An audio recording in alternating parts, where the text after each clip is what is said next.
Que serait le monde sans chocolat?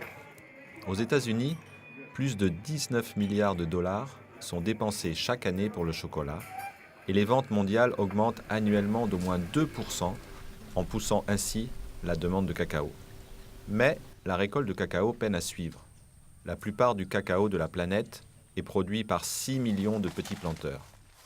Outre des arbres qui vieillissent et des méthodes de récolte non durables, les planteurs luttent contre davantage d'insectes nuisibles et de maladies.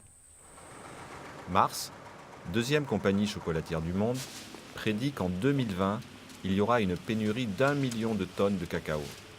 Mars a compris qu'investir auprès des planteurs était essentiel.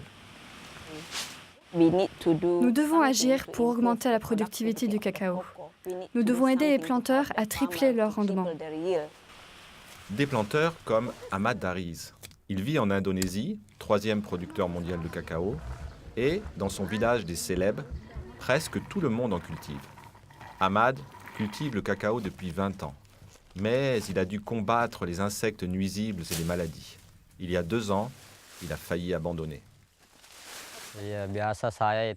Parfois, je désespérais. Que pouvais-je faire? Comment continuer si je n'ai pas plus d'argent? Parfois, j'étais tellement perdu que j'en avais des migraines. Je pleurais chez moi. Comment résoudre ce problème? La voisine d'Ahmad, Mimi Aboudo, est dans un cas semblable. Elle a 1 millier de cacaoyers, mais son rendement était si bas qu'elle ne pouvait faire vivre sa famille. Cultiver le cacao était très difficile pour nous, car à l'époque, nous n'y connaissions pas grand-chose. Tout a changé en 2011. En partenariat avec le gouvernement indonésien et le Fonds international de l'ONU pour le développement agricole, le FIDA, Mars a ouvert ce centre de développement du cacao. Ahmad et Mimi sont parmi les 500 planteurs qui ont reçu une formation. Des nouvelles techniques pour soigner leurs arbres et leurs terres et produire un cacao meilleur et plus abondant.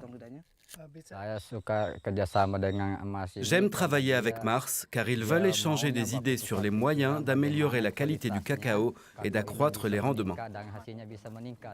Et pour Mars, cette relation mutuellement bénéfique est partie intégrante de sa philosophie. L'un des principes de Mars est la réciprocité, les deux côtés bénéficiant mutuellement.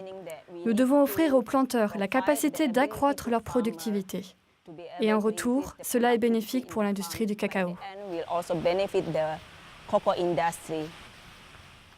La formation donne déjà des résultats. Sur ces terres, Mimi applique les nouvelles techniques qu'elle a apprises. L'an dernier, elle ne récoltait que 50 kg de fèves de cacao 2 fois par an. Maintenant, elle en récolte 100 kg 2 fois par mois. Ahmad aussi utilise son nouveau savoir-faire. Cette année, ses rendements ont augmenté de 60%. Maintenant, je suis heureux. Grâce à Dieu, j'y suis parvenu. Je vais continuer à travailler le cacao car c'est ma seule chance d'améliorer ma vie. Ahmad n'est qu'un petit planteur de cacao parmi plus de 400 000 que compte l'Indonésie. Selon Anissa Pratiwi du FIDA, qui a réuni Mars et le gouvernement, la survie des petits planteurs de cacao dépend de ce genre de partenariat.